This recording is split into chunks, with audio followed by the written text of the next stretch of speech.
ज्ञानदेव म्हणता माया, ज्ञानदेव म्हणता माया गेली समूळ विलया। संत महिमा वर्णू किती निर्जीव चालविली विनंती। जड मूड उद्धरिले, जड मूड उद्धरिले रेड्या मुखी वेद बोलविले। संत महिमा वर्णू किती निर्जीव चालविली विनंती। मणी नामयाचा नारा, मणी नामयाचा नारा नमन माझे ज्ञानेश्वरा। संत महिमा वर्णू किती निर्जीव चालविली विनंती। पांडुरंगा करू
ज्ञानदेव म्हणता माया, ज्ञानदेव म्हणता माया गेली समूळ विलया।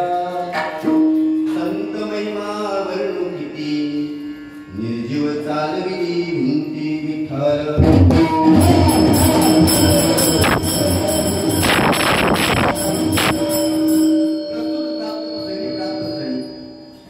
संप्राप्त सैनिक करता निवडलेला अभंग पंढरपूर निवासी प्रेममती नामदेव महाराज यांचे ज्येष्ठ सुपुत्र संत श्रेष्ठ नारायण महाराज यांचा 4 चरणांचा संतपर प्रकरणाचा अभंग सैनिकांचा निवडला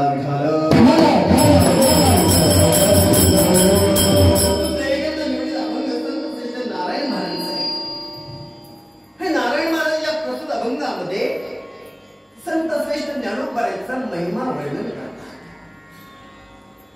संत श्रेष्ठ नारायण महाराजांना ज्ञानोबांचा साक्षात्कार झाल्यानंतर किंबहुना त्यांच्याकडून ज्ञानोबांची सेवा घडल्यानंतर आलेला अनुभव त्यांनी व्यक्त केलेला आहे. महाराज म्हणतात, ज्ञानदेव म्हणता माया गेली समूळ विलया. हो, ज्ञानोबांच्या नाम मंत्रामध्ये सामर्थ्य की माया समूळ विलयाला जाते. आता मायेचा अर्थ वेगवेगळ्या ठिकाणी वेगवेगळ्या प्रकारचा काढलेला आहे, पण या ठिकाणी आपण मायेचा अर्थ अज्ञान काढायचा आहे. कारण संत सेवेने साधकाला ज्ञानाची प्राप्ती करून देतात आणि ज्या वेळेला संत सेवा घडते त्यावेळेला परिपूर्ण ज्ञान प्राप्त होते आणि ज्यावेळेला परिपूर्ण ज्ञान प्राप्त होते त्यावेळेला अज्ञान नाश होते. ज्ञानदेव म्हणता माया गेली समूळ विलया. महाराज म्हणतात, संतांचा महिमा काय वर्णन करा. संत महिमा वर्णू किती निर्जीव चालविधी विंती. काय म्हणून संतांचा महिमा वर्णन करावा. भगवान ज्ञानोबाने निर्जीव असणारी भिंत चालवले आणि हा त्यांच्या कृपेचा महिमा आहे. महाराज म्हणतात, त्यांची कृपा सामान्य जीवावरती झाली असं नाही.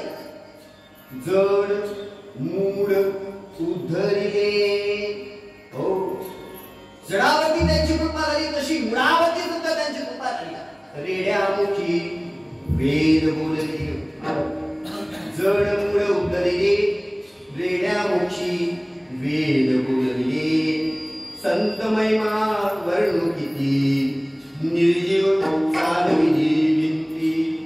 भगवान ज्ञानोबांचा आलेला अनुभव आणि आता संत श्रेष्ठ नारायण महाराज आता याच्यावर काय बोलावं.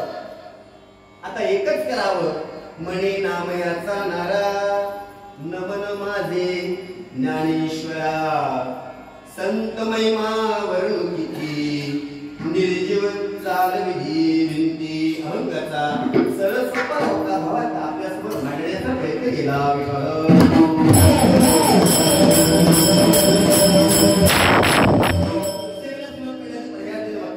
कर्तव्य नामचिंतनाची सेवा आपल्या सर्वांना ज्ञात आहे.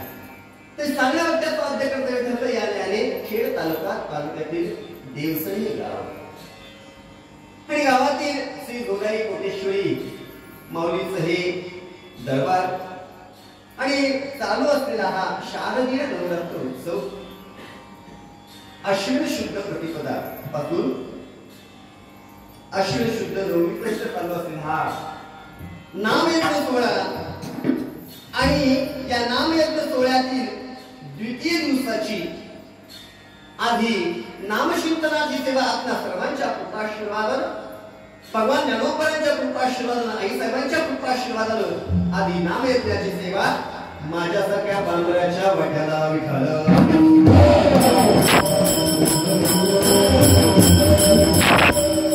शारदीय नवरात्र उत्सव आहे महाराज. हो, आता आपण सगळ्यांनी कृपा केली म्हणून आजच्या या द्वितीय दिवसाची नामयज्ञाची सेवा माझ्यासारख्या पामराच्या वाट्याला. शारदीय नवरात्र उत्सव हा दुर्गा मातेचं काय आहे, आदि शक्तीचा उत्सव आहे.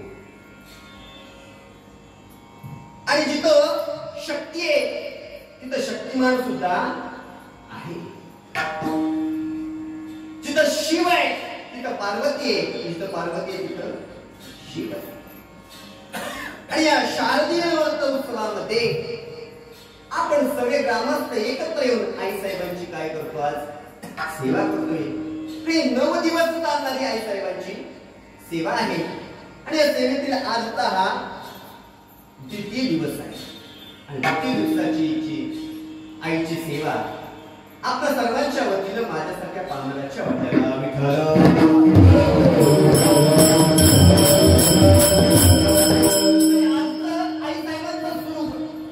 हे ब्रह्मचारिणी मातीच्या स्वरूपामध्ये तिचं काय आहे, आज पूजन केलं जाते. हो, आता ब्रह्मचारिणी माता ही पार्वती आई साहेब आहे महाराज. पार्वती आई साहेबांनी भगवान शिवाला वरावं सगळ्यांची इच्छा माझी आणि आई साहेबांची सुद्धा दृढ इच्छा. पण भगवान शिवाला समाधीतून बाहेर काढायचंय आणि भगवान शिवाची काय करायचे, विवाह सोहळा करायचाय. सामान्य गोष्ट नाही महाराज. याच्याकरता तप लागणार आहे. आई साहेबांनी कठोर तप केले महाराज आणि कठोर तप केले. आई साहेबांना ब्रह्मचारी हे नाव पडले कठोर तप केल्यामुळे. हो, दृढता एवढी आहे. आजच्या सेवेने तुमच्या आमच्यामध्ये दृढ निश्चयाचं बळ येते महाराज. आजच्या आई साहेबांच्या सेवेने आपल्यामध्ये एखादं ध्येय गाठायचं असेल ना, तर आज जर आम्ही आई साहेबांची सेवा केली तर त्या ध्येयापर्यंत जाण्याकरता लागणारा दृढ निश्चय हा आमच्यापर्यंत पोहोचू शकतो. किंबहुना आईच्या सेवेने ते आम्हाला प्राप्त होते. आजची सेवा अत्यंत महत्वाची आहे.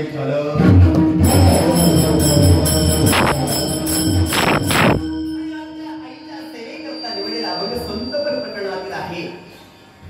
भगवान ज्ञानोबरांचा महिमा आपण इथे वर्णन करणार आहोत. जो काही कालावधी आपल्या वाट्याला येणार आहे त्या कालावधीमध्ये संत महात्म्यांच्या कृपाशीर्वादाने, आईच्या कृपाशीर्वादानं, भगवान ज्ञानोबरांच्या कृपाशीर्वादानं, माझ्या संतांच्या कृपाशीर्वाद जसं सांगणार आहे तसं आपण अभंगावरती चिंतन करणार आहे.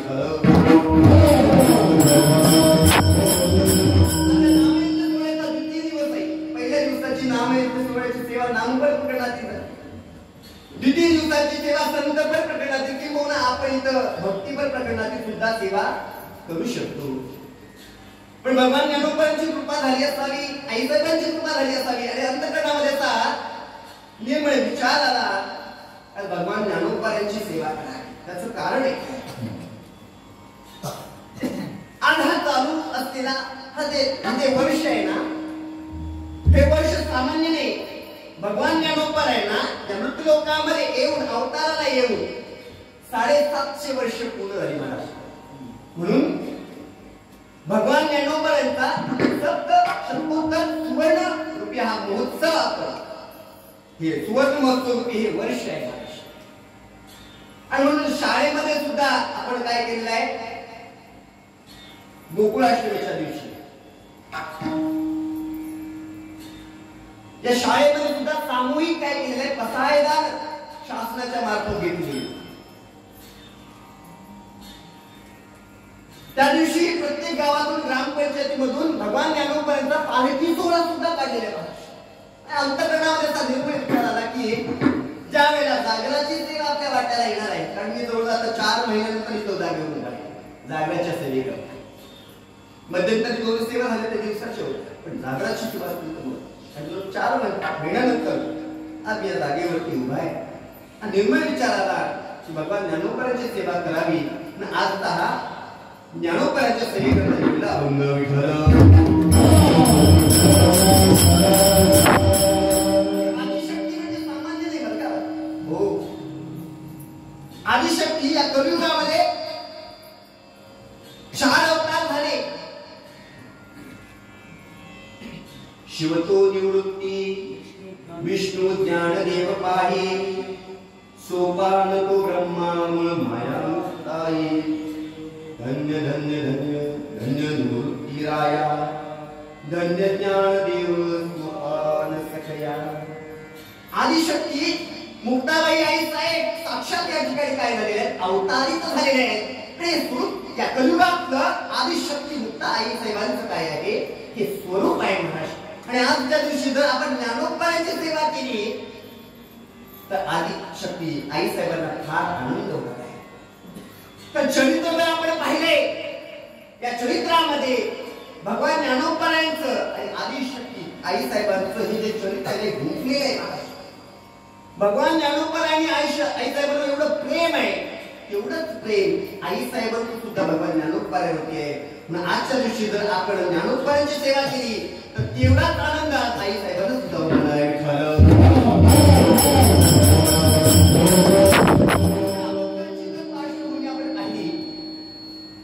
अभंगाचं शेवटचं चरण म्हणजे नामयात्रा नारा नमन माझे ज्ञानेश्वर. आपण नित्य नियमानं कीर्तन सेवा श्रवण करणारे आपण साधक आहात. आपण सदा संत पंचायत नाही, त्या संत पंचायतराचे अभंग आपण या सेवेकरता निवडत असतो. पण आज मात्र अभंग वेगळ्या संगतीचा. मने नामयाचा नारा. हो, नामदेव महाराजचे ज्येष्ठ पुत्र नारायण महाराज सेवेकरता अभंग निवडले. याची थोडीशी पार्श्वभूमी थोडक्यात आपले वर्णन करू आणि पुढे जाऊ. नारायण महाराजांनी भगवान ज्ञानोबाचं वर्णन करावं महाराज. ज्या वेळेला संत सभा आणि संत सभेमध्ये आपला विषय निघाला की या कलियुगामध्ये प्रभू रामचंद्राचं शतकोटी वाङ्मय वाल्मिकींनी केलेलं आहे. हो, शतकोटी वाङ्मय वाल्मिकींनी केलेलं आहे. हे नामदेवरायांना तेव्हा जेव्हा कळालं त्यावेळेला नामदेवराय मात्र विचार करू लागतात, अरे वाल्मिकींनी शतकोटी वाङ्मय केले, प्रभूचं वर्णन वाल्मिकी जर करू शकतात तर मी का नाही करू शकत. आणि वाल्मिकी सामान्य नाही. वाल्मिकी कोण आहे? वाल्या पुढे महाराज. एवढं पाप केले आणि पाप केल्यानंतर सद्गुरूची कृपा झाली आणि सद्गुरूची कृपा झाल्यानंतर मग काय केलेलं आहे? भगवंताचं एवढं वर्णन केलं महाराज. नामदेव विचार करतात त्या वाल्मिकींचं तर अर्ध आयुष्य गेलं होतंय आणि अर्ध्या आयुष्यानंतर त्यांनी केलेलं आहे. मी तर लहानपणापासून माझ्या वाय वडिलांनी भगवान परमात्म्याची सेवा केली आहे. लहानपासून माझ्यावर ते संस्कार आहेत. मी का करू शकत नाही? मग नामदेवरायांनी काय केलेलं आहे? प्रतिज्ञा केली. हो, आणि प्रतिज्ञा केल्यानंतर मग भगवंताला सांगितलं, अशी प्रतिज्ञा केली बरं. सोडविन माझा स्वामी निश्चय प्रतिज्ञा आहे त्याची केली आम्ही. नामदेवरायांनी प्रतिज्ञा केली आणि प्रतिज्ञा केली तर मग मात्र भगवंताला चिंता लागली आणि मग भगवंतानं मात्र काय केलेलं आहे? चक्र चालवलेलं आहे. आणि नामदेवरायांच्या घरामध्ये 14 जण आणि दासी जनाईचा 15 आणि 15 जणांच्या जिभेवरती सरस्वतीला बसवलं आणि वाङ्मयाची रचना होऊ लागली महाराज. एकट्या नामदेवरायांनी शक्य होतं महाराज, हे की नाही? हो, शतवर्षाचं आयुष्य 100 वर्षाच्या घडीमध्ये होत नाही. त्यावेळेला वाल्मिकी महाराजांनी केलं त्यावेळेला आयुष्य जास्त होतं, त्यावेळेला शक्य होतं त्यावेळेला. पण आता शक्य नाही, आता शक्य नाही. मग त्यावेळेला ज्या वेळेला सगळ्यांना बसवलं अभंग रचने करतात त्यावेळेला मात्र नारायण महाराज अभंग रचना करू लागले. आणि त्यावेळेला नारायण महाराजांनी जेव्हा ज्ञानोबांची शरणागती पत्करली आणि मग त्यांना जो अनुभव आला, कारण त्याचं एक आहे, भगवान ज्ञानोबराय आणि नामदेवराय समकालीन असल्यामुळे भगवान ज्ञानोबरायांचं आणि नामदेवरायांचं फार जिव्हाळा होता. फार जिव्हाळा असल्यामुळे नारायण महाराज सुद्धा ज्ञानोबरायांच्या सेवेकरता होते. आणि ज्ञानोबरायांची सेवा केल्यानंतर मग आलेला अनुभव त्यांनी या अभंगातून व्यक्त केला.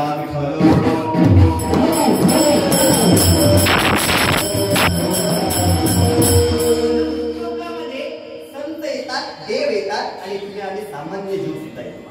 ठीक आहे, इथे तुम्हाला देवाचा विचार नाही करायचा, तो आपला विचार करायचा.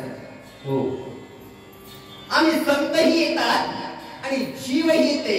तुम्हाला यावंच लागते. प्रत्येकाचा प्रारब्ध आहे. देवाचाही प्रारब्ध आहे, संतांचाही प्रारब्ध आहे, तसं तुमचा सुद्धा प्रारब्ध आहे. आम्हाला करणे दे. आपलं कर्म शिल्लक राहिले, वासना शिल्लक राहिले, आम्हाला यावंच लागते. नाही म्हटलं तर यावं लागते. संत मात्र काहीतरी निमित्त घेऊन येतात, कारण घेऊन येतात, जगाच्या उद्धाराकरता संधी करतात. आणि देवाला आणावं लागतं, देवाला आणावं लागतं. कलियुगामध्ये एक महान भगवत भक्त होऊन येते पुंडलिकराया. त्या पुंडलिकरायानं भगवान परमात्म्याची प्राप्तीच्या आधी त्या पुंडलिकरायानं आई साहेबांची म्हणजे आई वडिलांची सेवा केली आणि आई वडिलांच्या सेवेवरती भगवान परमात्मा प्रसन्न झाले. पुंडलिकरायांचं आधीचं चरित्र आपल्या सर्वांना ज्ञात आहे. पुंडलिकराया तुमच्या आमच्यासाठी संसारी नाही. पण ज्यावेळेला काशी यात्रेला चालले त्यावेळेला सद्गुरूंची कृपा झाली आणि सांगितलं, बाबा रे, माय बाप केवळ काशी केली निजावे तीर्थास. सगळे तीर्थाचे धुरे जे का माता पिते. हो, सगळ्या पवित्र तीर्थामध्ये पवित्र कोण असते तर आई साहेब, आई वडील. म्हणजे आई वडिलांचा तू हाल करतो, तुला जाण्याचा अधिकार नाही. त्यावेळेला मात्र संतांची कृपा झाली, पुंडलिकरायाने शरणागती पत्करली आणि संत कृपा झाल्यानंतर मागचं सगळं पाप धरून गेले. आणि मग आता आई साहेबांची म्हणजे आई वडिलांची सेवा चालू झाली महाराज. पुंडलिकरायाने आई वडिलांची सेवा केली आणि त्या सेवेवरती भगवान परमात्मा प्रसन्न झाले आणि भगवान परमात्मा इथं त्या विंडीवनामध्ये आलेले आहेत महाराज.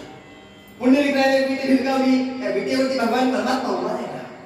हो, ऐसा कैसा रे तू झीट मागे भिरकावली वीट, मागे वीट भिरकावली, त्याच्यावरती भगवान परमात्मा उभा राहिला आणि भगवान परमात्मा पुंडलिकाच्या आज्ञेमध्ये राहिला. पण आई वडिलांच्या सेवेमध्ये इतकं पुण्य निर्माण झालं होतं की भगवान परमात्म्याला आता पुंडलिकाची आज्ञा मान्य करावी लागली महाराज. हो, पुंडलिकाने सांगितलं विठ्ठेवरती उभं राहायचंय, मूळ पापी जायचे जायचे उतरे कासे लावले.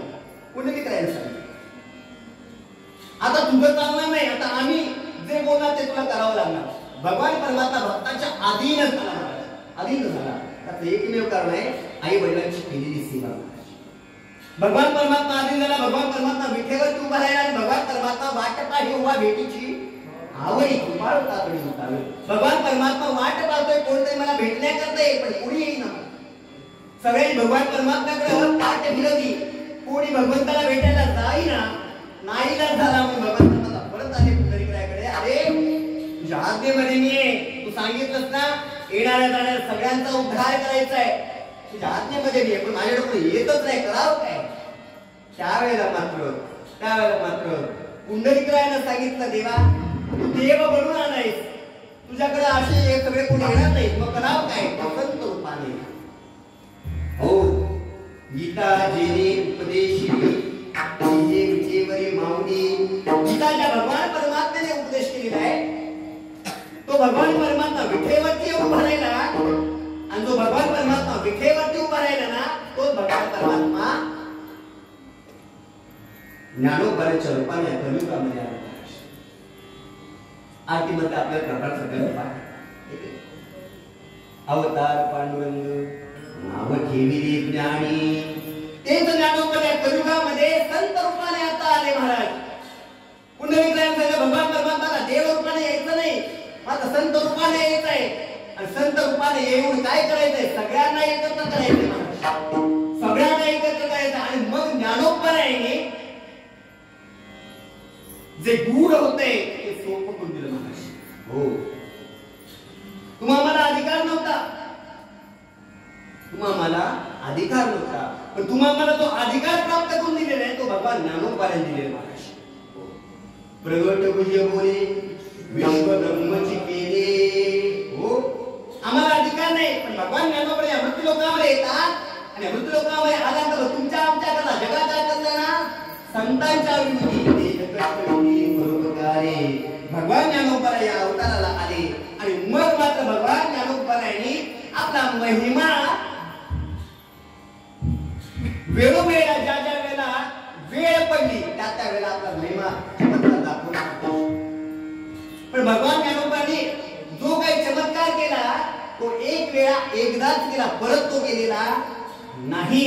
आणि वेळोवेळा आलेला अनुभव त्या काळच्या समकालीन असणाऱ्या नामदेवराज महाराजांचे सुपुत्र नारायण महाराज यांना सुद्धा ज्ञानोबाचा संघ घडला. आणि संघ घडल्यानंतर ज्ञानोबाच्या नामामध्ये काय सामर्थ्य आहे हे त्यांना कळालं. आणि प्रस्तुत अभंगामध्ये संत श्रेष्ठ नारायण महाराज भगवान ज्ञानोबाच्या नामाचं सामर्थ्य अभंगाच्या प्रथम चरणातून वर्णन करतात.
ज्ञानदेव म्हणता माया गेली समूल विळया.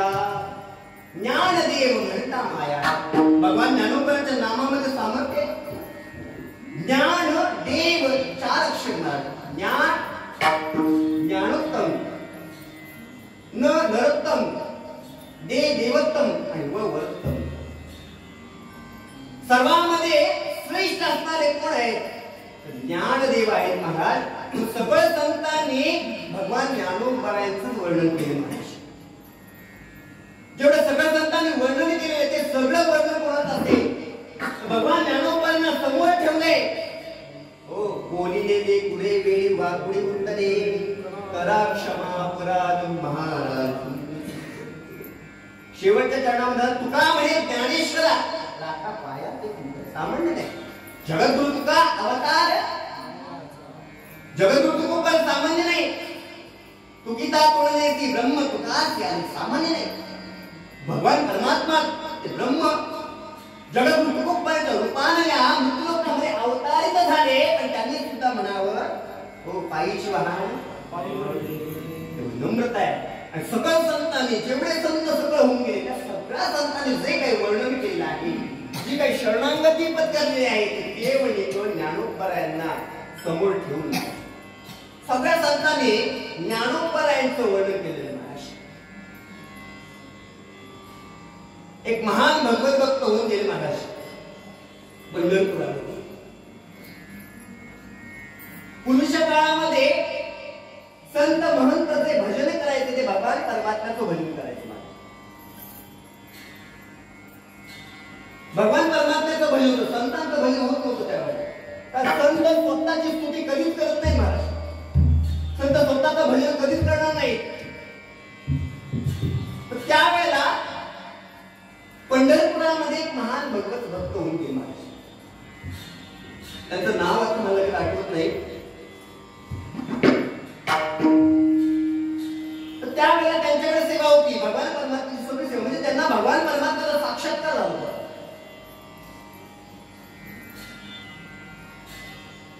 आणि भगवान परमात्म्याचा साक्षात्कार असल्यामुळे सगळ्यांना माहिती होतं की हे महान भगवत भक्त आहे आणि कधी कुठे बोलणार नाही. आणि यांना भगवंताचा साक्षात्कार झाला. सगळ्यांचा त्यांच्यावरती विश्वास होता आणि त्यांची सेवा होती. भगवान परमात्म्यातून त्या सेवा करायची. जी काही सेवा असते सकाळची काकड्यापासून सगळी सेवा त्यांच्याकडे होती माझी. हो, प्रल्हाद महाराज बडवी आठवलं ना. प्रल्हाद महाराज बडवी त्यांचं नाव पंढरपुरामध्ये त्यांची सेवा असायची.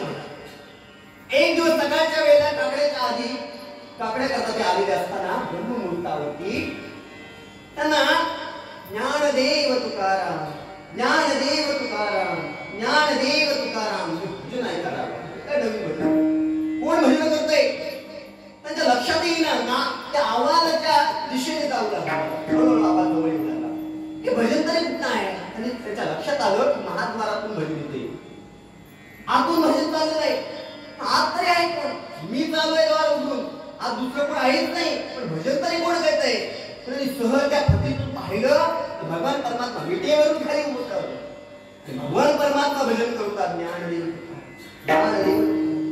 भगवान परमात्म्याला आपले संत एवढे आवडतात महाराज तेही प्राणापर होते आवडते की नव्हते जे भक्त चरित्रात हो सगळ संतांचा विचार करा सगळ्या संतांनी आपला महिमा नाही केला हो भक्ताचा महिमा भगवान परमात्मा प्राणापेक्षाही ते प्रिय आहेत महाराज भगवान परमात्मा ज्ञानदेव एवढं नाव प्रिय आहे ते ज्ञानदेव तुकाराम हे जे भजन आहे ना ते भगवान परमात्मा भगवान परमात्माने प्रल्हाद भक्ताला त्या प्रल्हाद महाराजांना सांगितलं की आता याच्या पुढे माझं नाव घ्यायचं नाही मग संतांचं नामाचा भजन करायचं आणि तेव्हापासून ज्ञानदेव तुकाराम ज्ञानदेव तुकाराम हे भजन चालू तेव्हापासून म्हणजे देवाला सुद्धा ते नाव एवढं आवडतंय हो जे देवाला सुद्धा आवडतंय नामामुळे देवा चला तया खाया विश्रांती घ्यावया हो भगवान ज्ञानोबाला भेटा देव ज्यावेळेस थकतो ना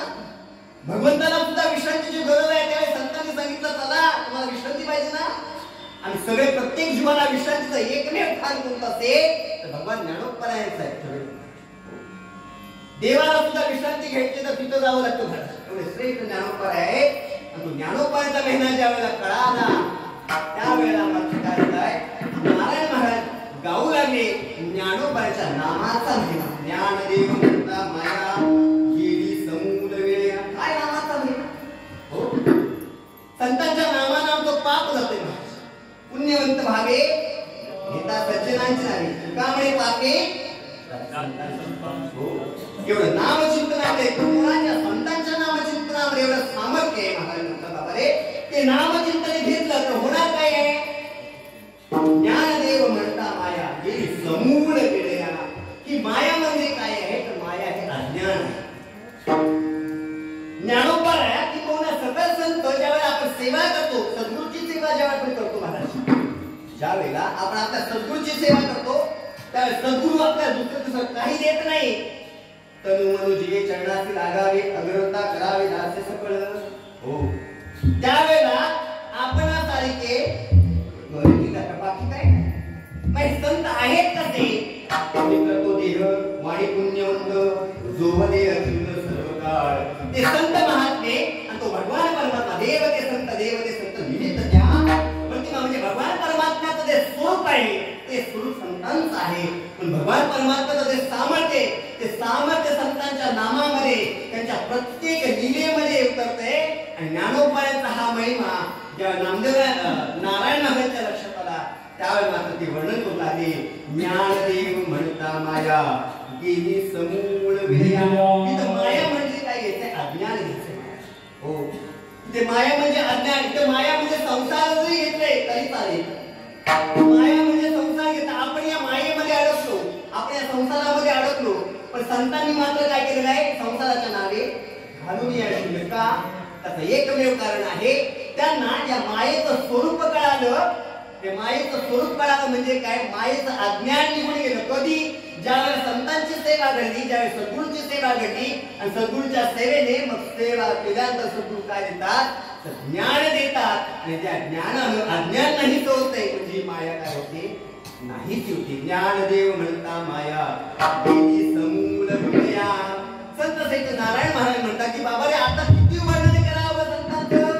किती केलं तरी थोडं आहे अभंगाच्या द्वितीय चरणात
पहिल्या चरणामध्ये महिमा वर्णन करण्याचा प्रयत्न केला.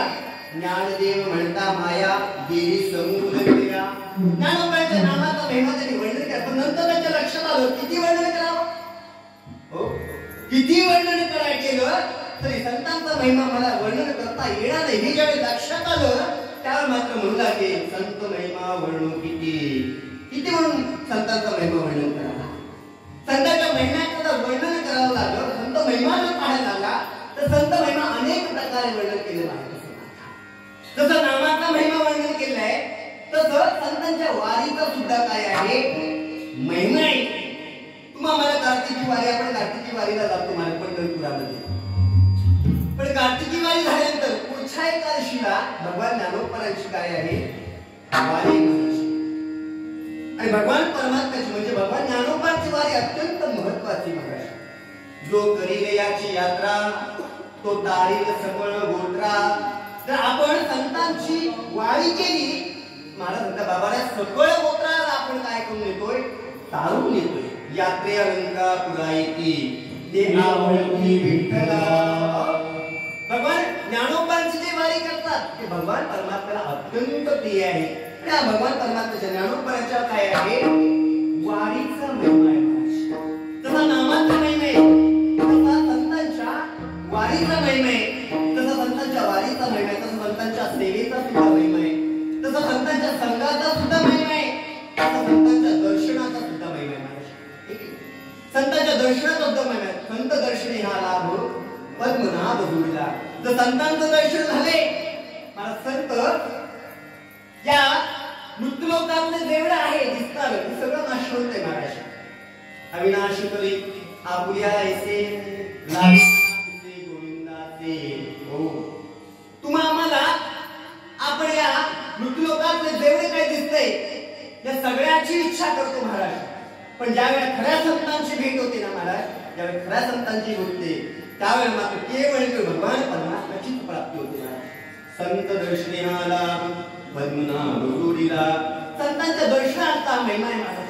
संतांचं दर्शन झालं तर भगवान परमात्म्याची प्राप्ती होती महाराज. ज्या वेळेला विभीषण महाराज रावणाचं राज्य सोडले, रावणाला सोडून त्याने प्रभू रामचंद्राची शरणागती पद्धती महाराज. विभीषण महाराज आता खरं आहे कुठल्या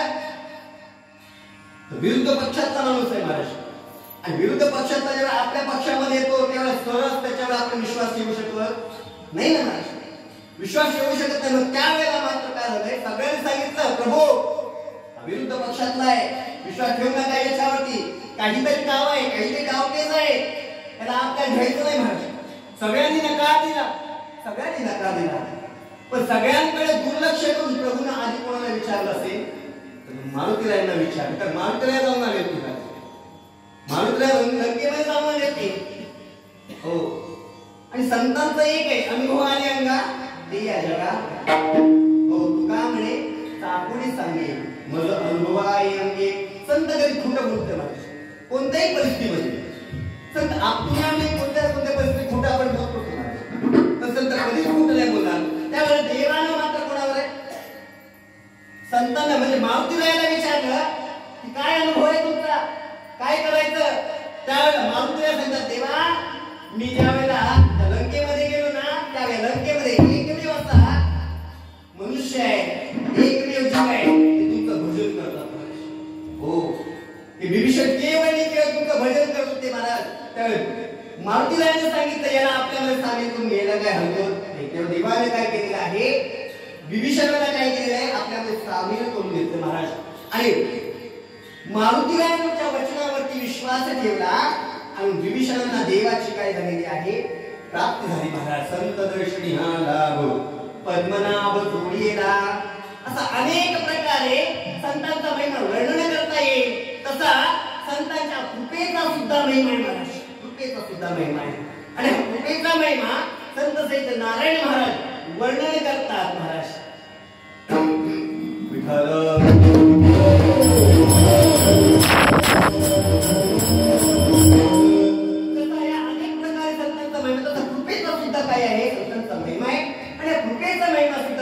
नारायण महाराजांनी काय केलं, वर्णन केले महाराज संतांमध्ये. संत महिमा वर्णू किती, निर्जीव चालविली भिंती, कृपा कटाक्ष न्याय दे, आपुल्या बरी वैसली, बाप रखमा देवले भक्ता दिली बल्ला. संत श्रेष्ठ नारायण म्हणतात, बाबा रे हा संतांचा महिमा किती वर्णन करायला झालंय, संतांचा महिमा आपल्याला वर्णन करता येत नाही. महाराज म्हणतात, या संतांची जी सामर्थ्य आहे, संतांचं सामर्थ्य जसं जडावरती आहे तसं मुळावरती सुद्धा आहे. भगवंताच्या तुटी चढावं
ब्रह्मभूत काया होतसे कीर्तनी भाग्य करी ऋणी देवैसा कीर्तन चांग होय अंग हरिरूप. हे ब्रह्मभूत करायचंय, हे भगवत स्वरूप करायचं असेल तर संतांनी अत्यंत सोपा मार्ग तुम्हाला मला सांगितला. मला तुका म्हणे सोपे आहे सर्वांनी शहाणा तुझी येतो इथे महाराज. हो मला सांगता बाबा रे काही करायची गरज नाही, तुम्हाला पवित्र व्हायचंय ना, एकच करावं लागेल, केवळ त्या भगवान परमात्म्याचं नामचिंतन करावं लागेल किंवा संतांचं नामचिंतन करावं लागेल. आणि जेव्हा आम्ही संतांचं नामचिंतन करू त्यावेळेला मात्र आमचा देह काय होणार आहे, पवित्र होणार आहे. नव्हे आमच्या कुळाचा सुद्धा उद्धार होतो महाराज. आमच्या कुळाचा सुद्धा उद्धार करून घ्यायचा असेल बाकी नाही काही करता आलं तरी चालेल महाराज. काहीच वेचोनी खरा एक चित्त आवडी अनंत आळवावा. एक तर भगवान परमात्म्याचं नामचिंतन करावं, नाही तर भगवान ज्ञानोपाऱ्याचं नामचिंतन करावं, संतांचं नामचिंतन करावं महाराज. आणि म्हणून नारायण महाराज मात्र पुढे म्हणू लागले बाबा जडमुळ उद्धरिले, हो जडाचा उद्धार केला. पुढे ते संतांचा महिमा वर्णन करायला थांबले नाही आणि म्हणाले ठीक आहे संत महिमा वर्णू किती काय करावं नाही वर्णन करत तरी थांबले नाही महाराज. हो मग वर्णन करू लागले महाराज. जडमुळ उद्धरिले रेड्यामुखी वेद बोलविले. हो संत महिमा वर्णू किती निर्जीव सारगी भिंती. ती निर्जीव भिंत आहे ना ही जड आहे. रेड्यामुखी वेद बोलविला हा मूळ आहे महाराज. निर्जीव चाललेली भिंती भगवान ज्ञानोबाने निर्जीव भिंत चालवावी लागली महाराज. हो कारण त्याचं एक आहे चांगदेव महाराज काय करायचं होता, गर्भहरण करायचं महाराज. चांगदेव महाराज सामान्य नाही महाराज, चांगदेव महाराज सामान्य होते महाराज. 16 विद्या 64 परिपूर्ण सामर्थ्यवान महाराज. पण हा अहंकार आहे ना, हा अहंकार आम्हाला नाटतो. अहंकार गेला तुका म्हणे देव. हो हा अहंकार एक तर मला देव बनवतो, गेला तर आला तर काय करतो महाराज, नाडतो महाराज. गती आणि अधोगतीला हा अहंकार सुद्धा आहे महाराज. तिथे गर्व होतो महाराज, मी श्रेष्ठ आहे, माझ्यापेक्षा कोणी श्रेष्ठ नाही महाराज. पण हा अहंकार गेला पाहिजे याच्याकडे त्यांना कळालं होतं महाराज. हे चांगले महाराज काय करायचे, त्यांच्याकडे विद्या होत्या ना, संजीवनी विद्या होती महाराज. ते काय करायचे, समाधीला बसायचे आणि समाधीतून जागृत झाले. समोर लोकांनी काय मडे टाकलेले असते, जे काही मिळलेले असतील मडे असायचे, त्याचं एक जण जिवंत करायचं. हो जो भाग्यवंत असेल तो, ते सामर्थ्य त्यांच्याकडे होतं महाराज. त्यावेळेला काय झालं, 4 भावंड ज्ञानोबा आधी सगळं भावंड संत मंडळी त्या मार्गाने चालले होते. त्यांनी पाहिलंय चांगले महाराज समाधी आणि बाहेर लोक बसले, मड टाकले. त्यांनी विचारला हा काय प्रकार आहे, नाही म्हणजे आमचे महाराज समाधीला बसले. त्यातून जागृत झाले हे काय करणार, यातला एखादा जिवंत करणं त्याच्यावर सामर्थ्य. पण आईसाहेब मुक्ता आईसाहेबांनी काय केलेलं आहे, तिथं एक हाड होतं मेलेल्या कुत्र्यासोबत, त्याचं उचललं आणि मेलेल्या पेटाला फिरवलं आणि टाकून दिलं. सगळे जेवढे सगळ्यांना जिवंत केलं महाराज. म्हणजे टाकलेलं हाड आहे ना ते कुत्रा सुद्धा जिवंत झालं. एवढं सामर्थ्य त्यांना कळालं, जागृत व्हायचं कळालं. कोणच नाही गेले कुठे, काय असतं कोण मेलेच नाही का या सामान्यामध्ये. नाही म्हणाले 4 भावंड आली होती, त्या 4 भावंडांनी आता माझ्या सगळ्यांना जिवंत केले. आणि मग कळालं नाही सामर्थ्य वाढलं, मग शरण गेलं पाहिजे. पण अहंकार गेला, कळालं होतं सामर्थ्य पण अहंकार गेला. मी श्रेष्ठ आहे ही भावना जोपर्यंत जात नाही ना तोपर्यंत संत जवळ करते. बरं का आम्ही किती सद्गुरूंची शरणागती करते, पण सद्गुरूंना मी दिलंय किंवा आईसाहेबांची मी सेवा करतोय, मी आईसाहेब एवढं समर्पित केलंय, ही भावना जर अंतःकरणात असेल ना, समजून जावं आईसाहेबांपासून आम्ही खूप दूर आहोत. समजून जावं आमच्या सद्गुरूंपासून आम्ही खूप दूर आहोत. या देहाने जवळ असेल, त्या मूर्तीने जवळ असेल, पण आतून मात्र खूप दूर आहोत. आमचा उद्धार व्हायचा ना, आमचा अहून गेला पाहिजे. मग या चांगदेव महाराजांचा उद्धार व्हावा याच्याकरता काय केलेलं आहे. आता चांगदेव महाराज ज्यावेळेला ज्ञानोबा आधी भावंडांचा महिमा कळाल्यानंतर भेटण्याकरता गेलं पाहिजे. मग जावं कसं, वाघावरती बसून. मग यांचा हा अंतर आहे ना, शक्तीचा दुरुपयोग आहे. मग हा गेला पाहिजे म्हणून ज्या भिंतीवरती बसले होते ती निर्जीव आहे. चांगदेव महाराज सजीवावरती बसून आले महाराज, निर्जीवाला चालवायचे महाराज. ही कृपा आहे, हा कृपेचा महिमा आहे. आणि ज्ञानोबारायांनी त्या निर्जीव भिंतीवरती कृपा केली महाराज. निर्जीव चालविली भिंती, निर्जीव भिंतीला आज्ञा केली आणि नीरच्या भिंतीवरती बसून तांगेवर महाराज भेटण्याकरता आले. आणि मग मात्र त्यांना कळालं एवढी चूक झाली. मग अहंकार गेला, मग कळालं आणि मग काय केलं लोटांगण. आणि मग लोटांगण घातल्यानंतर तो अहंकार गेला आणि मग मात्र ज्ञानोबरायांची आणि भेट झाली मुक्ताबाई साहेबांची. आणि मग आपणास आले तात्काळ त्यांना आपल्या सर्व केलं. महाराज हा महिमा नारायण महाराज जसा वर्णन करतात पण सांगितलं हा जडाचा महिमा आहे तसा मुळाचा सुद्धा महिमा आहे महाराज. हो जड आहे, जडावरती जशी कृपा केली तशी मुळावरती सुद्धा कृपा केली. मुळावरती कोणावरती कृपा केली महाराज बाबा मुळावरती हो रेड्यामुखी वेद बोलविले हे अत्यंत मूळ आहे महाराज. मूळ आपण त्याला मूर्ख म्हणतो का? एखादा मूर्ख व्यक्ती असेल ना तर आपण त्याची उपमा देऊ शकतो का? तो मूर्ख आहे, त्याला काही कळत नाही. किती सांगितलं तरी काही कळत नाही. त्याला आपण कोणाची त्याची उपमा देऊन टाकतो ना सगळं. महाराज जड मूळ उद्धरिले मूळ कोण आहे का? रेड्यामुखी वेद बोलविले गर्व द्विजात ब्राह्मणांचा गर्व हरवायचा आहे. त्यावेळेला शुद्धीपत्र पाहिजे. आपल्या सर्वांना चरित्र ज्ञात आहे त्यामुळे आपल्याला वेळ सुद्धा निवृत्ती दादाने सांगितलं काही गरज नाही आपल्याला. ब्रह्मभूत आहोत, आपल्याला याची गरज नाही. आपण जाऊया काही गरज आहे. पण ज्ञानोबा नाही हे तर वडील देते करते तया नाम धर्म ठेवती तेची एर अनुष्ठिती सामान्य सकळ ही मूळ आहे. आणि ह्यांनी केलेला हा जो निर्णय आहे हा पुढे पुढे आहे, जगाच्या समोर येणार आहे. आणि यांना श्रेष्ठ समजतील आणि ह्यांनी चुकीचा दाखवलेला मार्गाना मागून येणारे राहणार. मग श्रेष्ठाचा आचरण कसं असावं? श्रेष्ठाचा श्रेष्ठ असावं याच्याकरता आम्हाला इथं काय करावं लागणार? थांबावं लागणार आहे. आपल्याला गरज नाही तरी थांबावं लागणार आहे का? एक वडील जे जे करते तया नाम धर्म ठेवती. मागून येणाऱ्यांना कळलं पाहिजे काय खरं कुठं आहे ते. त्यावेळेला सांगितलं नाही शुद्धीपत्र पाहिजे.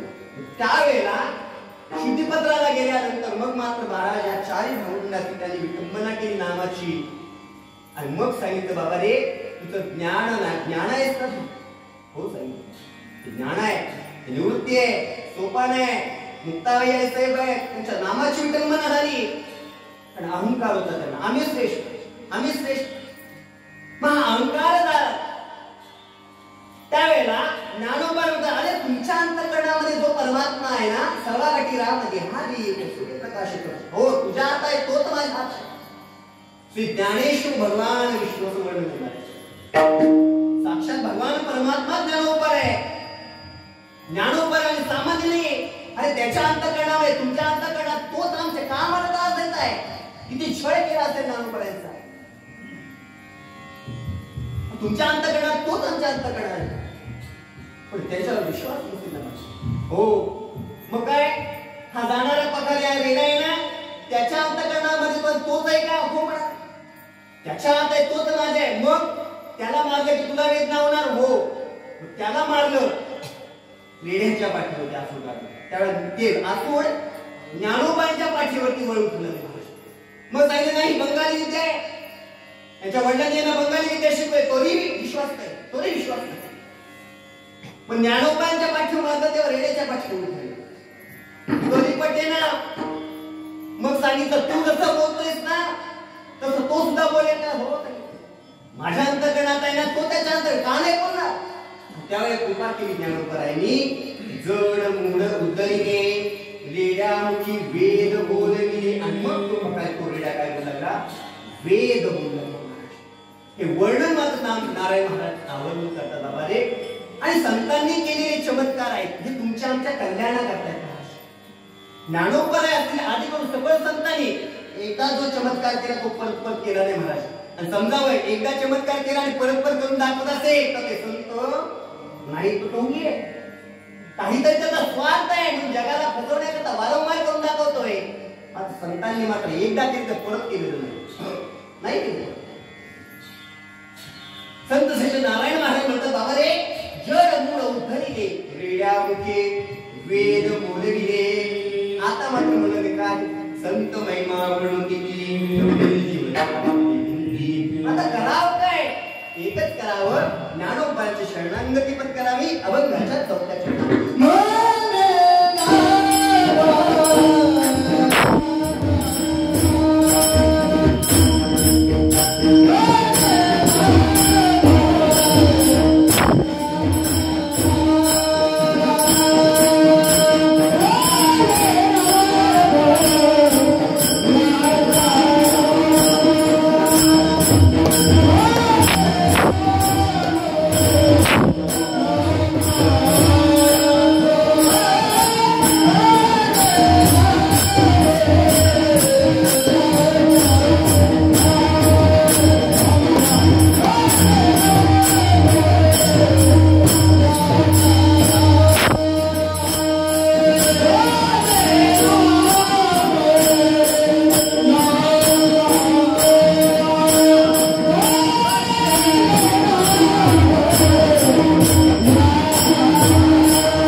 संतांचा महिमा आता वर्णन करता येणार नाही, मग काय करावं? शरणागती प्रकट महाराज.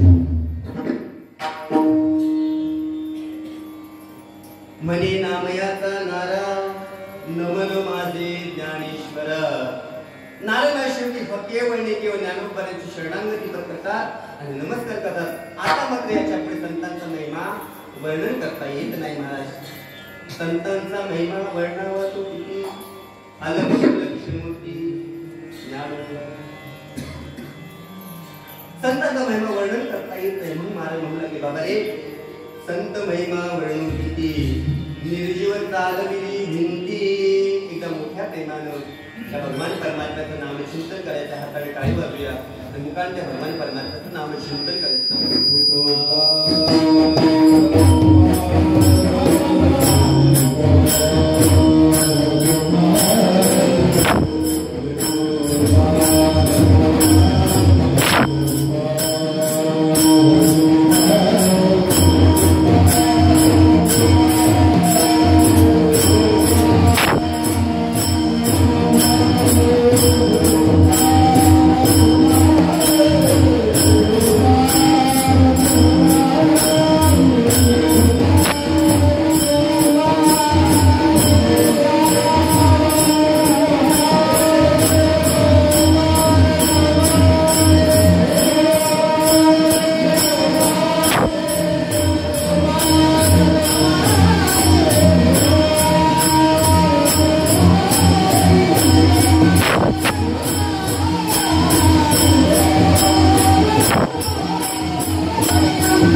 भगवान परमात्म्याच्या कृपाशीर्वादानं आईसाहेबांच्या कृपाशीर्वादानं संत महात्म्याच्या कृपाशीर्वादानं माझ्या सद्गुरूंच्या कृपाशीर्वादानं माझ्या आई वडिलांच्या कृपाशीर्वादानं जसं सुचलेलं आहे तसं अभंगावरती बोलण्याचा प्रयत्न केलेला आहे.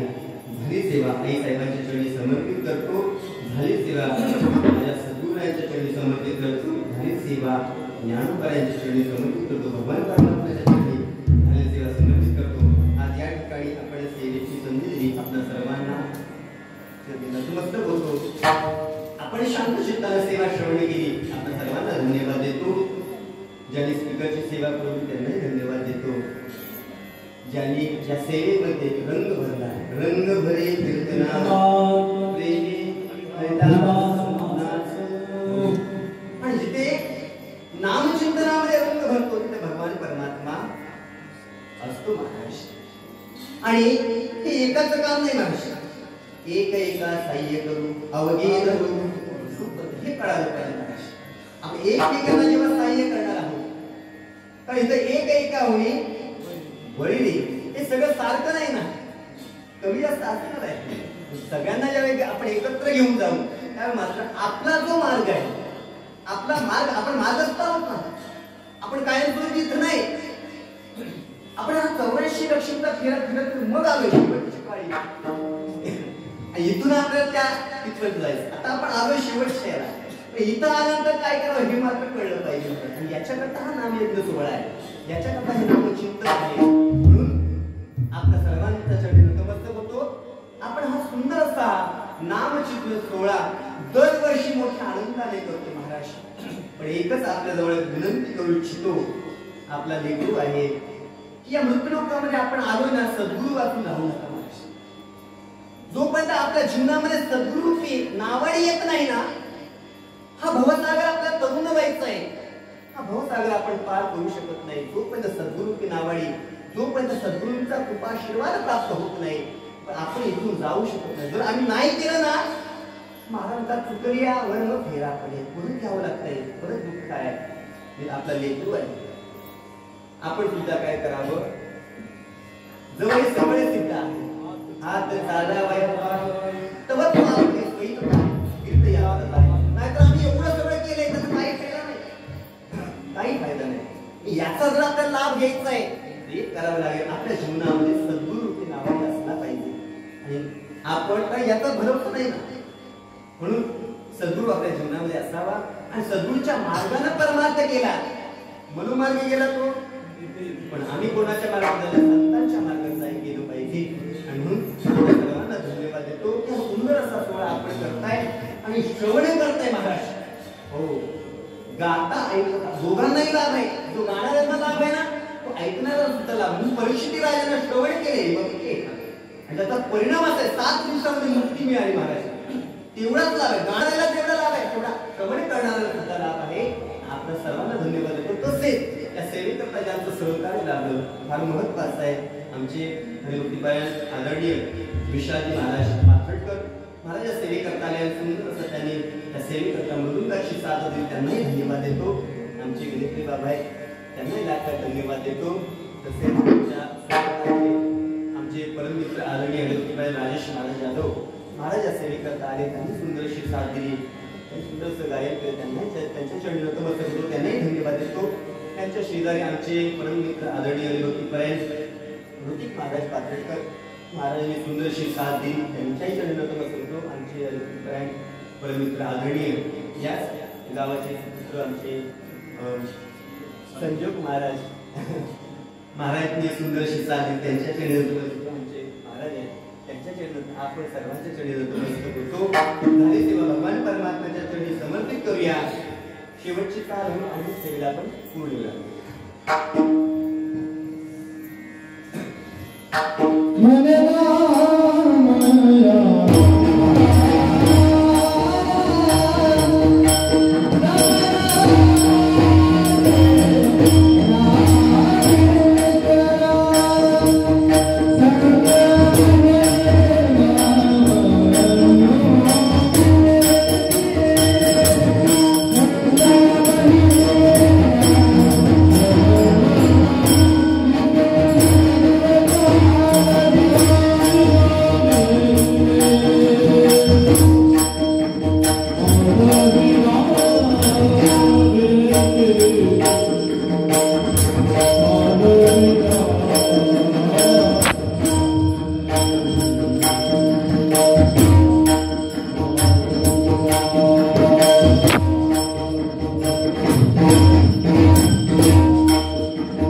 सर्व ग्रामस्थ पण मी